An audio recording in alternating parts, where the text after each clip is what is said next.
at this point, I halfway just want to rip this wallpaper off and leave it alone.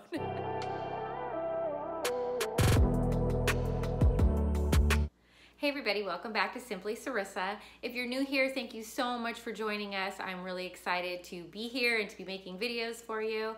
Make sure you hit like and subscribe if this is the kind of thing that you're into. We really appreciate that. But really what I want to get into is the intro of this video. It was supposed to be a just straight up DIY and Cerisa's antics of creating this little back area that you see right here. This was just a really plain kind of mudroom-ish slash area in our home, and it really needed a lot of help. So I decided to try peel and stick wallpaper and to add some wood and some wall hooks so that I could hang bags and groceries, things that need to come in and out of the house quickly, and then also have a space for us to sit down, put our shoes on.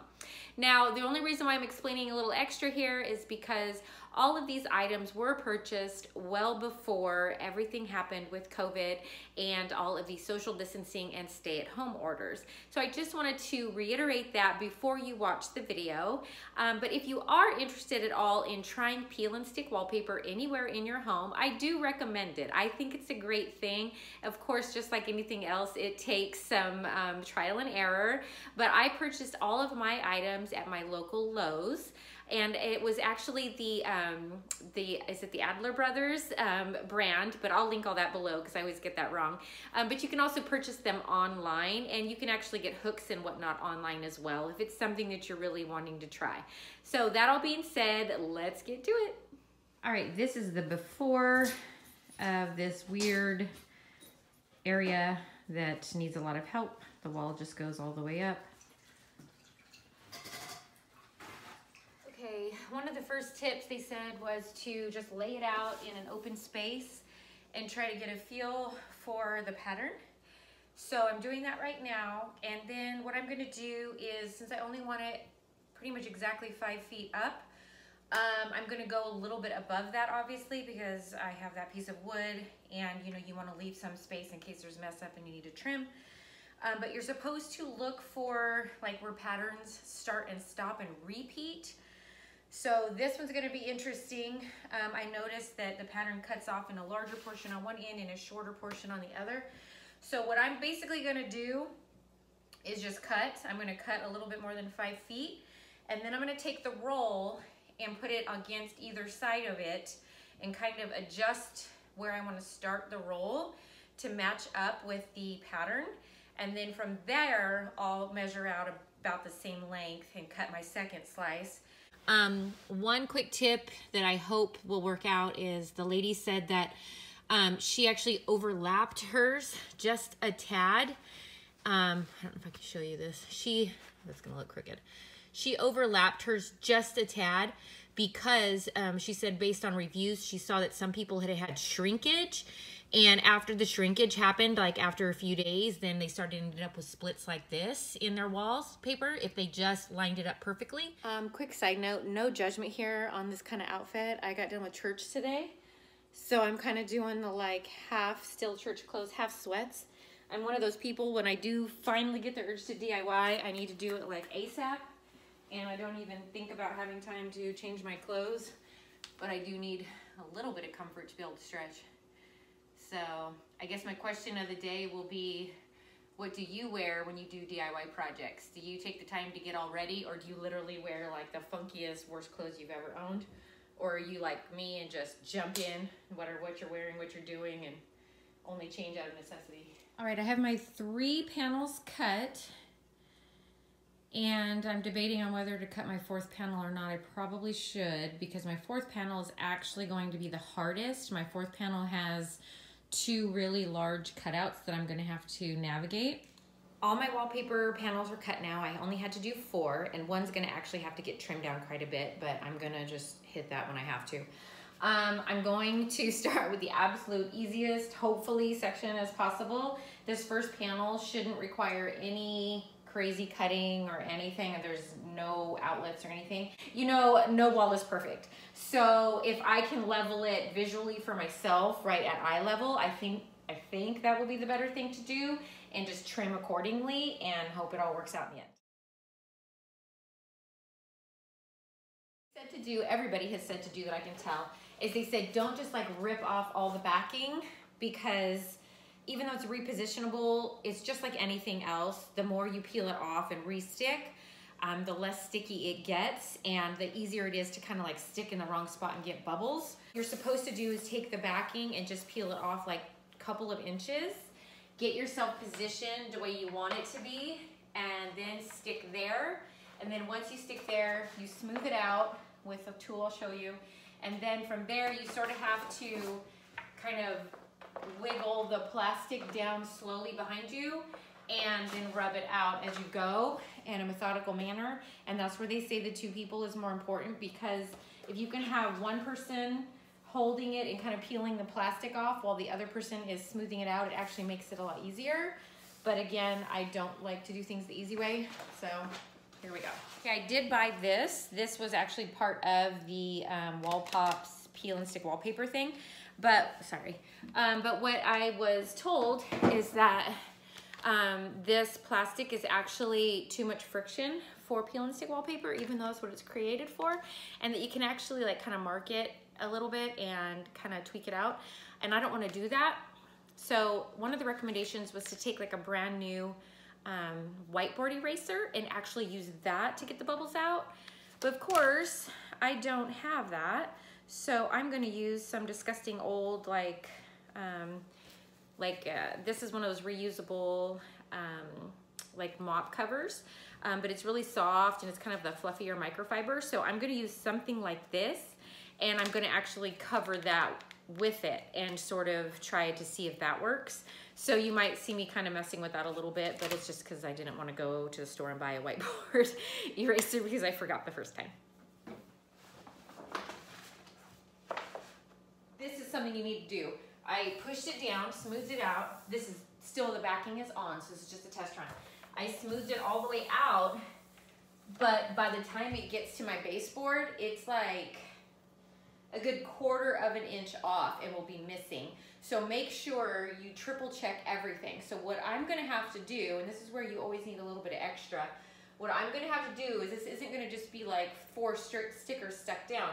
I'm actually going to have to go in about 1/4 of an inch and stick it like that to keep it level, and it's gonna overlap at the edge right here, and I'm gonna have to do some straight edge cutting, I think it looks like. But as I get to the bottom, everything will be fine once I straight edge it, and I won't be like off with a gap at the bottom, if that makes any sense at all. So I'm gonna go here, here. It's overlapped, so I'm gonna kind of use my fingernail just to give myself a little bit of a starter, just to know where it's gonna edge out. And here we go. Peeling it down a tiny bit just to get myself that starter that I needed. Trying to line it up on the second one without any gaps. And then making sure I'm overlapping a tiny bit there. Okay, so I got that. This is gonna be interesting. Okay. So this is where my silly DIY tool is gonna come in. So it's just my wallpaper pusher, and then I just like covered it with like a microfiber soft film. And they said to kind of just do it smoothly. So I'm just gonna do a couple inches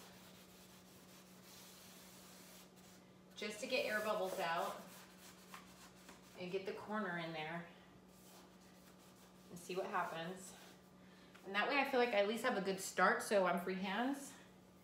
And then I'm gonna go under.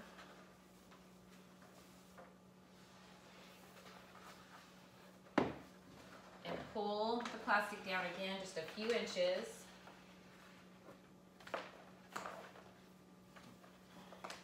Oh no.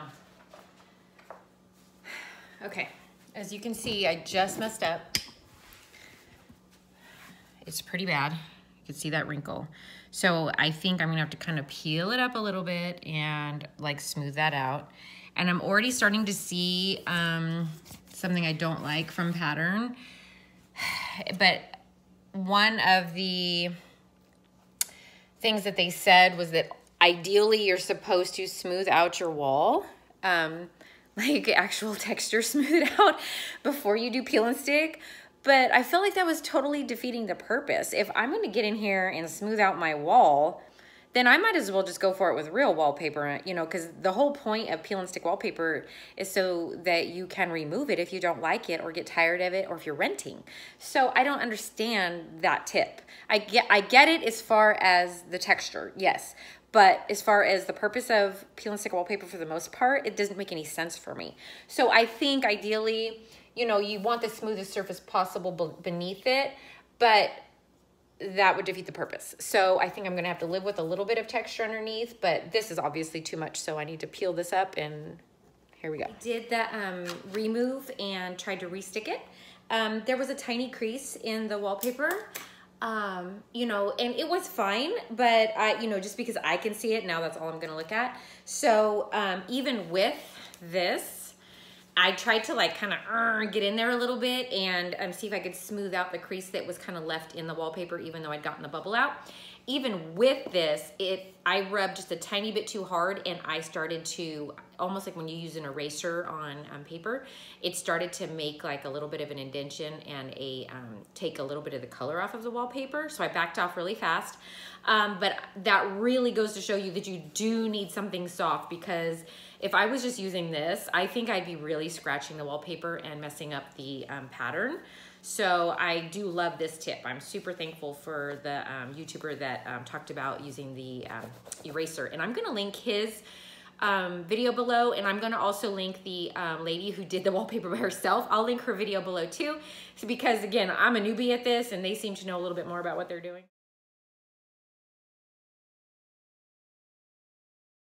So I got my first roll or first section on, and I can honestly say that was not as bad as I thought it was gonna be. I just had this like fear that it was gonna go disastrously, and I honestly only had to peel up that one time that I told you.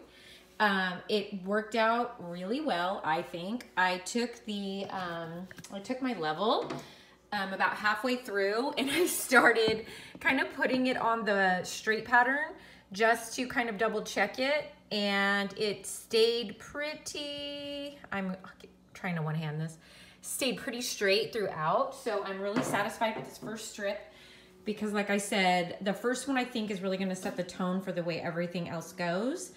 I cannot tell you how satisfying it was to finally hit the baseboard. So with my second section, which in theory should be one of my easier sections, there's always gonna be an issue with every section, I'm noticing. I do have an outlet towards the bottom that I'm going to have to cut out as I go, and I'll kind of talk through that and what my theory is on that. But also the measuring, because I still want this to be as perfect as possible.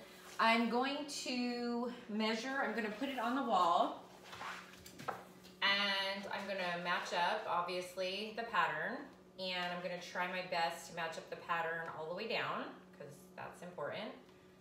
That is looking weird. What happened here? So I got the pattern matched up, but again, this seam is pretty obvious, so I think I am gonna go the route of trying the overlapping a bit and see what happens. So everything's gonna be a little bit different in the first section, because this is a different height, because I had to match up the pattern.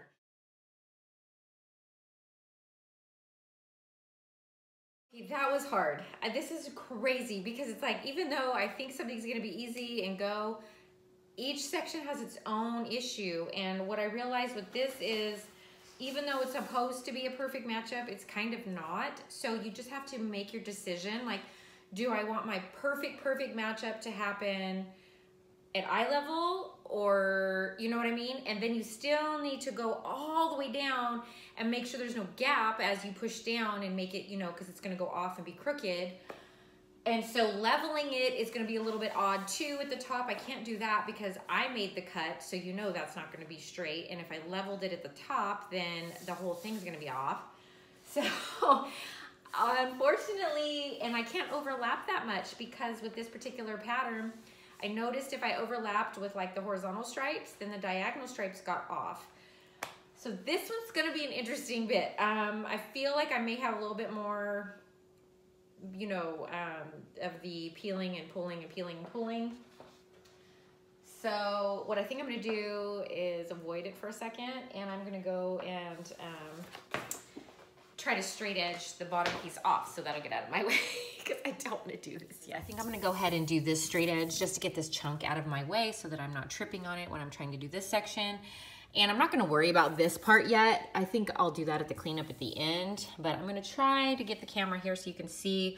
I did get an idea of what one girl did, so I'm gonna try that so that I don't actually take a razor to my wall and put a slice in it. All right, what one of the DIYers did was she took her actual tool and her straight edge. Let me get this going so I don't cut myself. Okay, her straight edge. And she actually kind of did the straight edge and then ran this along with it to keep it straight. I'm not sure if I'm gonna be able to do that. I could try it. I guess maybe it kind of just acts as a guide. I'm not really sure, but the thing is I want it to be, I don't know. I don't wanna like cut it too short, you know what I mean? Yeah, that pretty much goes to the edge. So it peeled off super easy except for that corner started to kind of pop up. So I just grabbed the thing really quickly before I went too far. And there we have it. Interesting. I did my best to try to get things lined up, to try to get things accurate. I put this on, it's totally spot on, it's perfect. Then when I went down to the next set pattern, look at that, it's so off.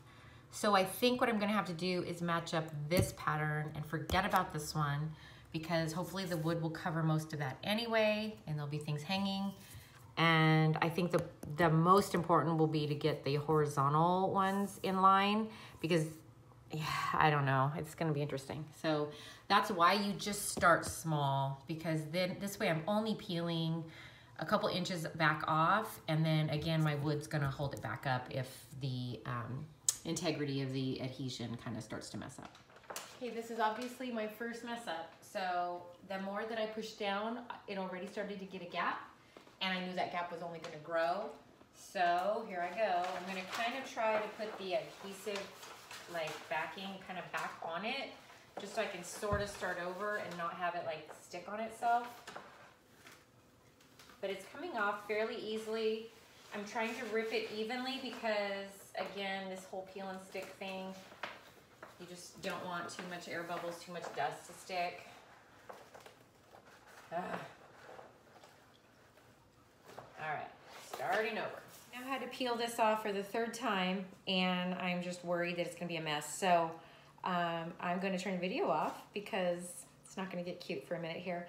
I just have to figure out a way to line it up without creating a gap and then we'll continue. Update, so this stuff is definitely not indestructible.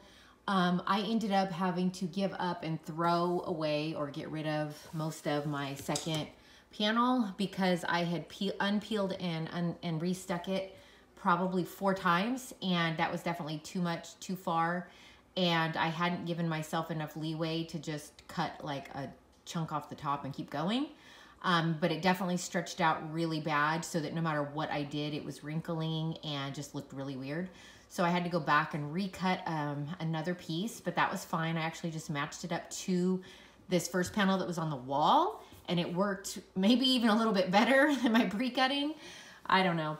But then you get all the way down and this was my first little like area that I needed to do something separate. So what happened was I just pushed down like I was doing the whole time, like pushing down like this. And then when I actually started to hit this bump, I probably just made every mother cringe. But what I did was I felt for the bump and I didn't pull the backing off. But what I did was I felt for the bump and I just poked the small, by watching what I was doing behind here so that I didn't electrocute myself, I just sort of poked a hole and cut like a little hole and peeled it back. And then from there, I was able to just hold this up and just sort of like slice the little square. And at first I cut like a first square while I was holding it up like that. And then I was able to like push down a little further. And then once I pushed down a little further, I was able to cut out my second half without touching anything, of course, because I don't want to die. So I was able to cut that out. And obviously it's okay to do a completely raw cut because I'm going to put my outlet cover back on and it'll look totally finished out and nice. So far so good. This is my seaming. It's absolutely not perfect. You can see it's a little bit off. Some spots are a little better than others, but you know, overall from a distance, I mean, 4 hours later and I am completely finished with the peel and stick wallpaper. So as you can see, it didn't turn out half bad, and the edging is not a problem at all. I will show you in a second why. Honestly, the hardest part was this one that I thought was going to be the second and the easiest panel. For whatever reason, it just did not want to match up, so I ended up having to scrap it and put a new panel in. And then my third panel, no matter what I did, it didn't match up 100% either. So this second panel just caused so many problems that it caused the third panel seaming to go off a little bit, no matter what I did. So, you know, from a distance and at first glance, it's not that bad, but I can see it, and that's all I can see when I look at this wall currently. So you know that it's off. A real piece of wood, I don't think it's MDF. And it was like 12 bucks or something. And they trimmed it out for me. I had them cut it for me. It pops in just perfectly. So after I paint it and pre-drill holes, it's going to sit just like that on the edge of the wallpaper. So it will also help to hold up the wallpaper in case the adhesive starts to go away. And then again, I will pre-drill, and I have these double hooks. So I'm going to add a couple of those to this piece, and it will hopefully look like a little bit of a mudroom slash catch-all area.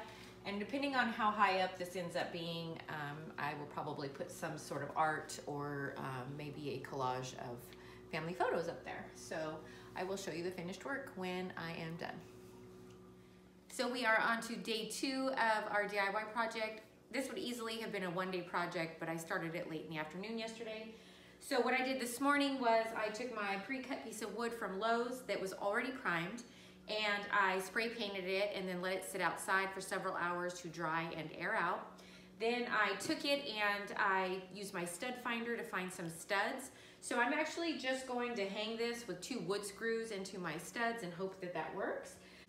Earlier I pre-drilled my 2 holes where my studs were, and now I am just pre-drilling holes so that I can take my 5 hooks, and I pre-drilled holes so that it'll be a lot easier for me to get my screws in. And what I had to do today at the hardware store was I had to go in and get some wood screws to actually hang the whole thing up. And then when I did that, I decided that the screws that came with these hooks were not what I wanted. They're actually meant to be a lot longer and to go straight into the wall. So I needed to swap them out, but the hardware store was great. They actually had ones in this satin nickel finish, and they had them in a 3/4 inch size. So I just bought those, and now I'm pre-drilling to put those in right now. And then when I'm done getting these hooks in, then I'm gonna go ahead and put everything back up on the wall, level it out, and get my 2 screws into my studs, and I should be all set. Welcome to day 3 of this like 4-hour job that was supposed to happen. Gotta love DIY, and this is exactly why I don't do it very often anymore. So yesterday I was finally gonna finish it. As you saw in the footage, I was all ready to go. It looked beautiful. I started putting the finished piece of wood up at the top with all the hooks on it, with the exception of 1 hook, because I had just opened the drawer at Lowe's and grabbed 5 of what I thought were the same coat hooks, and of course one was different, completely different. So I get to go back to Lowe's and exchange that.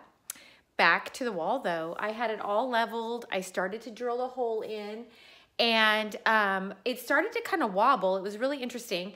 And then I stuck the second one in, which seemed a lot more solid, but the whole thing still wobbled, and I could not figure out why. So I did take it off, and then when I flipped over my piece of wood, all of the special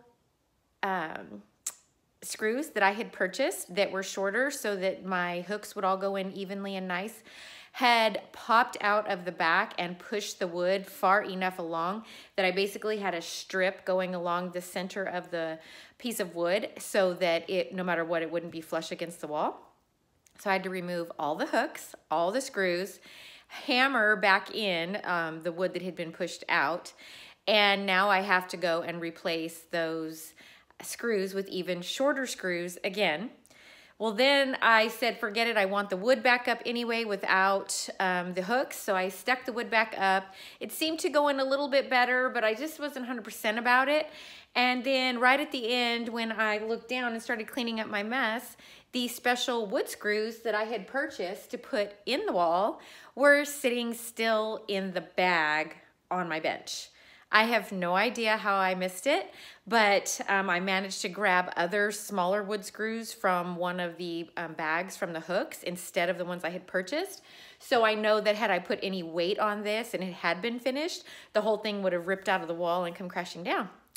So lovely times. Now I get to go buy some wood glue, exchange my hook, and buy screws yet again. And at this point, I halfway just want to rip this wallpaper off and leave it alone. Here is the finished look from floor to ceiling.